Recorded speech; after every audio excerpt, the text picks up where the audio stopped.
오늘 우리에게 주시는 지혜의 말씀은 전도서 7장 1절에서 14절까지 말씀을 우리 한 절씩 교독하겠습니다. 전도서 7장 1절에서 14절까지 말씀입니다. 명예가 값비싼 향유보다 더 낫고 죽는 날이 태어나는 날보다 더 중요하다. 초상집에 가는 것이 잔치집에 가는 것보다 더 낫다. 살아있는 사람은 누구나 죽는다는 것을 명심하여야 한다. 슬픔이 웃음보다 나은 것은 얼굴을 어둡게 하는 근심이 마음에 유익하기 때문이다. 지혜로운 사람의 마음은 초상집에 가 있고 어리석은 사람의 마음은 잔치집에 가 있다. 지혜로운 사람의 책망을 듣는 것이 어리석은 사람의 노래를 듣는 것보다 더 낫다. 어리석은 사람의 웃음소리는 가마솥 밑에서 가시나무 타는 소리와 같다. 이 또한 헛되다. 탐욕은 지혜로운 사람을 어리석게 만들고 뇌물은 지혜로운 사람의 마음을 병들게 한다. 일을 시작할 때보다 끝낼 때가 더 좋다. 마음은 자만할 때보다 참을 때가 더 낫다. 급하게 화내지 말아라. 분노는 어리석은 사람의 품에 머무는 것이다. 옛날이 지금보다 더 좋은 까닭이 무엇이냐고 묻지 말아라. 이런 질문은 지혜롭지 못하다. 지혜는 유산을 받는 것만큼이나 좋은 것이니 이 세상에서 살면서 그 덕을 보기 때문이다. 돈이 사람을 보호하듯 지혜도 사람을 보호한다. 그러나 지혜를 깨우쳐 아는 지식이 더 좋은 까닭은 지혜가 그 사람의 목숨을 살려주기 때문이다. 하나님이 하시는 일을 생각해 보아라. 하나님이 구부려 놓으신 것을 누가 펼 수 있겠는가? 좋은 때에는 기뻐하고 어려운 때에는 생각하여라. 하나님은 좋은 때도 있게 하시고 나쁜 때도 있게 하신다. 그러기에 사람은 제 앞일을 알지 못한다. 아멘. 함께 읽은 전도서 7장에서 전도자는 이 잠언의 형식을 빌려서 지혜로운 자와 어리석은 자를 대조하고 있습니다. 우리가 흔히 좋다고 여기는 것과 불행하고 나쁜 일을 받아들이는 것에 대한 통상적인 개념이 있는데 오늘 전도자는 그 개념을 뒤집어 놓습니다. 죽는 날이 태어나는 날보다 중요하다고 말하죠. 슬픔이 웃음보다 좋다고 말합니다. 꾸지람이 노랫소리보다 좋고 옛날보다 이후가 좋다고 말합니다. 모든 사람이 할 수 있으면 경험하고 싶지 않고 나에게는 일어나지 않기를 바라는 일들이지만 반드시 피할 수 없이 맞닥뜨려야 하는 일들이야말로 오히려 사람을 사람 되게 하고 겸손하게 하나님께 나아가게 하는 기회임을 깨우쳐주는 말씀입니다. 1절에서 명예가 값비싼 향유보다 더 낫다고 말합니다. 개역개정에는 좋은 이름 이렇게 번역을 했는데요.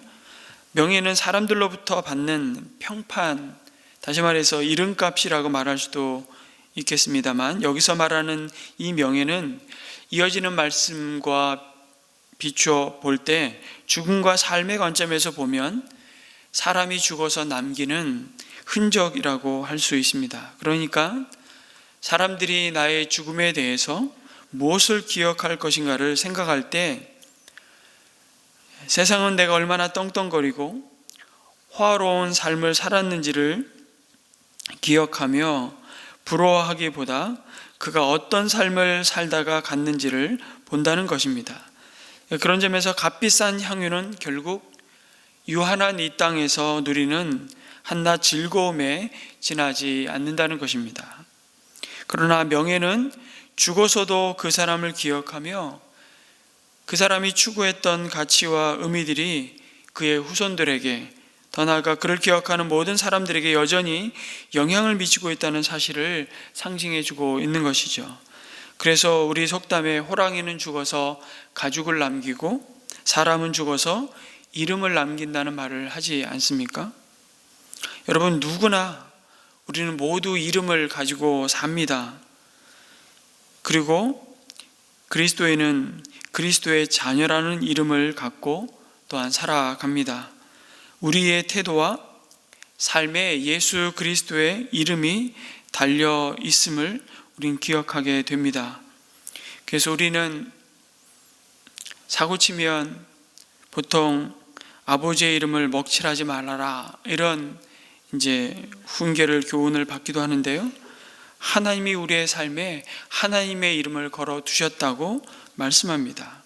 그래서 오늘 우리가 주님이 가르쳐 주신 기도를 드리면서도 하나님의 이름이 거룩히 여김을 받으시옵소서라고 우리는 기도하는 것입니다. 그러면서 2절은 초상집에 가는 것이 잔치집에 가는 것보다 더 낫다고 말씀합니다. 타인의 죽음을 통해서 우리에게 주어진 삶이 헤벨, 다시 말해 안개와 같이 참 유한한 존재임을 늘 마음에 염두에 두고 사는 것이 지혜롭고 건강한 삶이라고 가르칩니다. 왜냐하면 그 초상집은, 그 장례식장은 우리의 삶을 돌아보게 하는 성찰하는 곳이기 때문이죠. 반면에 잔치집은 도취하는 집이라고 말할 수 있습니다. 곧 다시 말해서 망각하는 곳입니다. 그런데 우리는 본능적으로 죽음을 생각하고 싶지 않습니다. 죽음은 나와 상관없는 저 멀리 있는 남의 얘기라고 생각하죠. 그러나 그러한 삶은 결코 건강한 삶이 아니라고 전도자는 말합니다. 그래서 난 앞으로 잔치집은 안 갈 거야, 전도자 이렇게 말하는 것이 아니라 좀 더 너의 마음을 기울이고 살아야 되는 것이 사실 무엇인지를 가르치는 것입니다. 전도자는 나에게 주어진 삶을 누리고 즐거워하라고 또 말씀하시지 않습니까? 그러나 우리의 마음을 좀 더 우선순위를 두고 기울여야 되는 그 자리가 어디인지를 가르쳐 주는 것이죠. 그것은 너의 유한함을 깨닫게 하고 너의 지나온 날들을 돌아보고 앞으로 주어질 날을 어떻게 살아야 할지를 생각하게 만드는 자리에 나아가기를 주저하지 말라는 것입니다. 그러면서 사람은 누구나 죽는다는 것을 명심하라고 말씀하죠. 그 끝을 보고 사는 자야말로 헛된 욕망을 추구하며 인생을 낭비하지 않을 것이기 때문입니다. 또한 우리의 삶이, 이 땅에서의 삶이 이 생이 끝이 아니라 영원한 삶에 잇대어 사는 자임을 기억할 때 우리는 이 땅에서 우리에게 허락된 오늘을 충성스럽게 보낼 수 있기 때문입니다. 그래야만 우리의 이 생의 삶은 비로소 영생을 준비하는 거룩한 여정이 될 것입니다. 그러한 자가 지혜로운 자라고 4절은 또다시 그것을 같은 표현, 의미이지만 다른 표현으로 강조하고 있습니다. 지혜로운 사람의 마음은 초상집에 가 있고 어리석은 사람의 마음은 잔치집에 가 있다. 이 땅에서의 삶만 생각하는 자가 곧 어리석은 자이고 영원한 관점에서 지금의 삶을 바라볼 줄 아는 사람이 지혜자라는 것이죠. 저희 교회가 후원하는 선교단체 중에 샘물 호스피스가 있는데요. 이 땅에서의 마지막 순간을 보내는 분들을 그 마지막 이 땅에서의 삶을 잘 마감하고 우리의 본향으로 나아갈 준비를 할 수 있도록 돕는 사역입니다. 얼마나 귀한 사역인지 모릅니다. 샘물 호스피스는 단순히 육체적인 고통만 돌보는 것이 아니라 복음으로 인생을 잘 마무리할 수 있도록 영원한 삶을 준비하도록 도와주는 곳입니다. 근데 여러분, 그 영어의 호스피스와 아주 흡사한 단어가 하나 있는데 그것은 호스티스라는 단어입니다. 이 두 단어는 자음 하나 정말 차이지만 그 의미는 여러분 하늘과 땅 차이입니다. 호스티스는 잘 아시는 대로 접대부라는 뜻이죠. 술집에서 시중을 드는 보통 여자를 가리킵니다. 호스티스는 하룻밤의 달콤한 쾌락 속에 취하게 해서 인생의 마지막을 망각하도록 만드는 사람이라면, 그래서 호스피스와 호스티스는 비슷한 글자지만 전혀 다른 뜻을 가지고 있죠. 마치 잔치집과 초상집 같은 차이라고 말할 수 있습니다. 그래서 6절은 이 어리석은 자들의 웃음소리가 가마솥 밑에서 가시나무가 타는 소리와 같다고 비유합니다.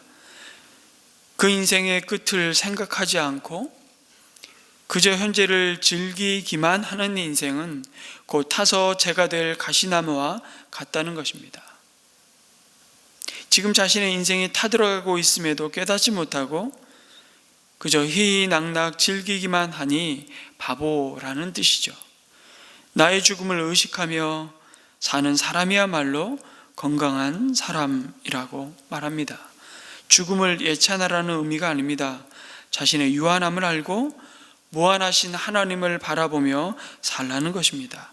그리고 이 땅에 잠시 주어진 삶의 시간 속에서 나에게 맡겨주신 사명에 충성하며 사는 것이야말로 가장 복되고 가치 있는 이름을 잊지 말라고 전도자는 교훈합니다.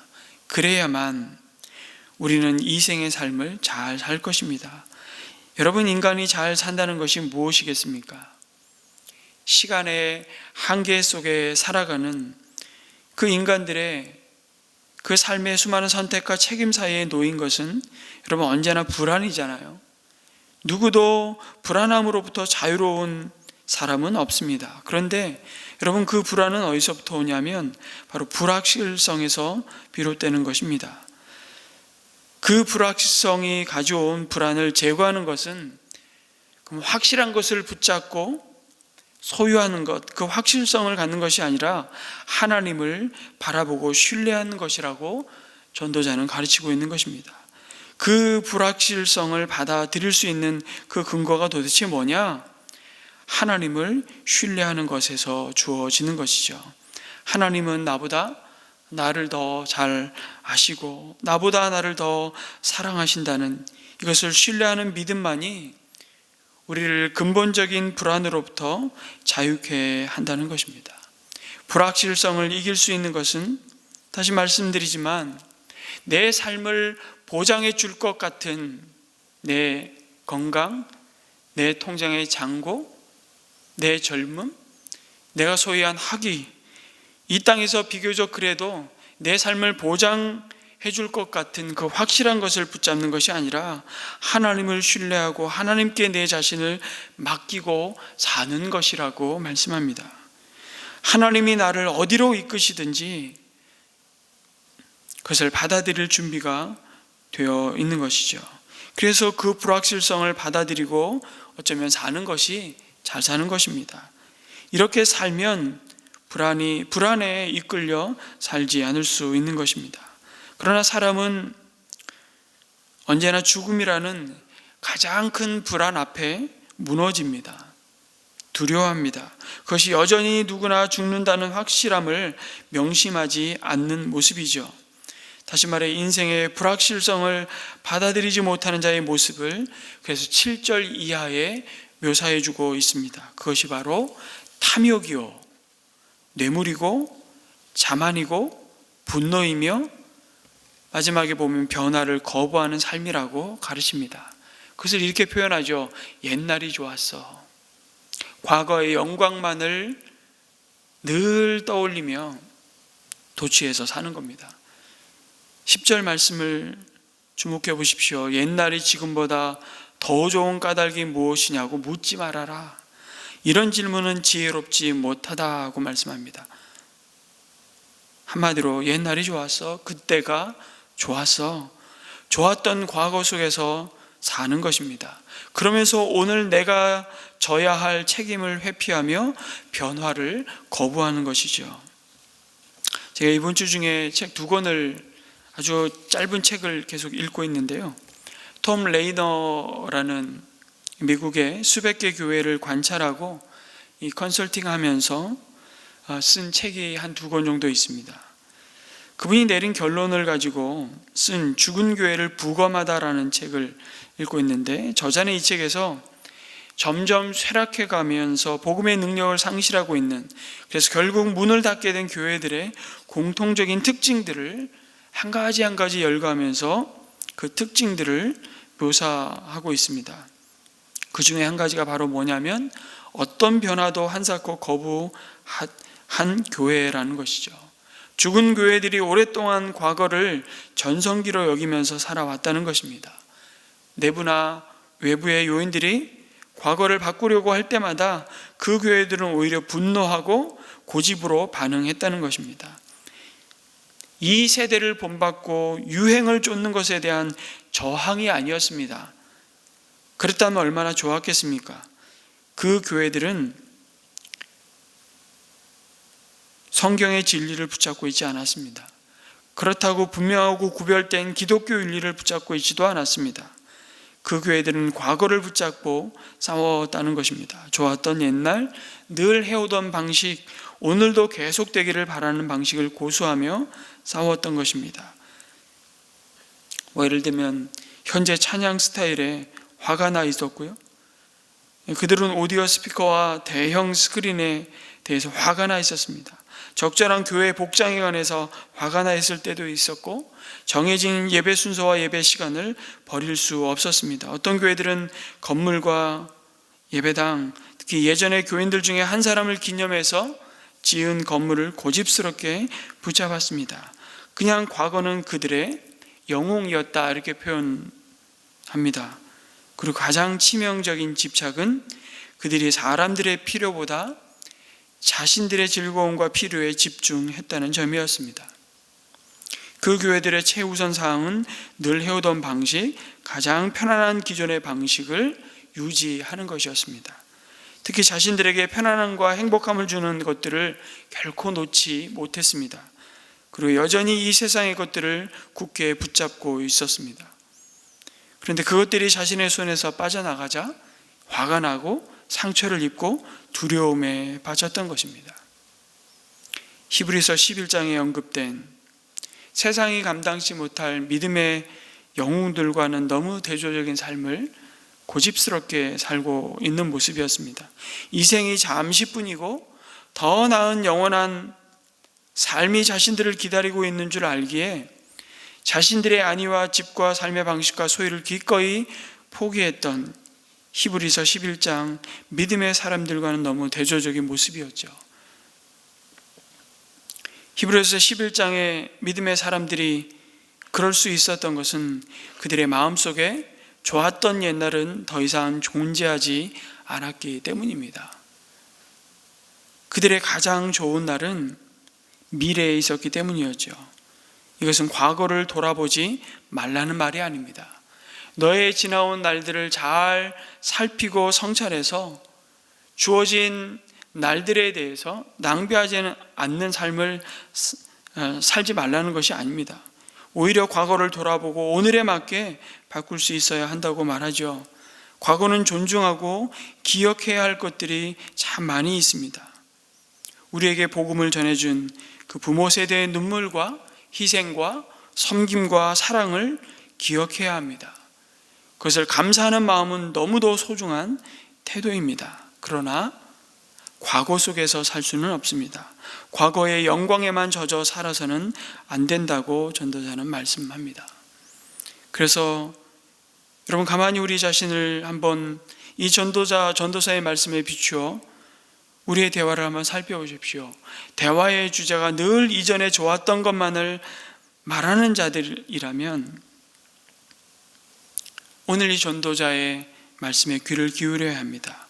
오늘 주님과 함께 동행하며 마땅히 누리고 자랑할 은혜를 사모하는 자가 되시기를 우리는 기도해야 할 것입니다. 오늘 우리에게 주시는 그 사명을 붙들고 오늘 그 사명을 감당할 수 있는 은혜를 잃어버린 자가 되지 않기를 오늘 이 아침 기도했으면 좋겠습니다. 우리가 세상에 나아가서 행하는 일구수일투족에 그리스도의 이름과 명예가 걸려 있음을 우리가 바라보면서 그리스도인이라는 이름을 가지고 살아가는 오늘 하루의 삶을 통해 하나님의 이름이 거룩히 여김을 받으시기를 우리 함께 기도했으면 좋겠습니다. 늘 영혼의 관점에서 오늘을 바라보는 눈을 주시옵소서. 죽음을 혐오스러운 경험으로 여기지 않고 인생의 마지막 시간을 우리 가까이 두고 사는 것이 참된 믿음이며 지혜라고 말씀하시는데, 우리의 남은 날을 계수하며 살아가는 지혜가 있게 하여 주옵소서. 과거의 영광도 실패도 우리가 주님께 맡기고 내일을 여실 주님을 기대하는 믿음을 우리에게 주시옵소서. 이렇게 기도하고, 우리 오늘 이 아침에는 수요일 우리 이 나라와 이 민족을 위해서, 특별히 파송 선교사님, 우리 목장의 후원 선교사님들을 위해서 그들의 삶을 통해 오늘도 하나님이 땅끝에서 복음의 능력과 영광을 나타내실 것을 소망하고 기대하며 우리가 함께 기도의 동역을 이어가는 이 아침이 되었으면 좋겠습니다. 그리고 개인의 기도를 이어가도록 하겠습니다. 기도하겠습니다.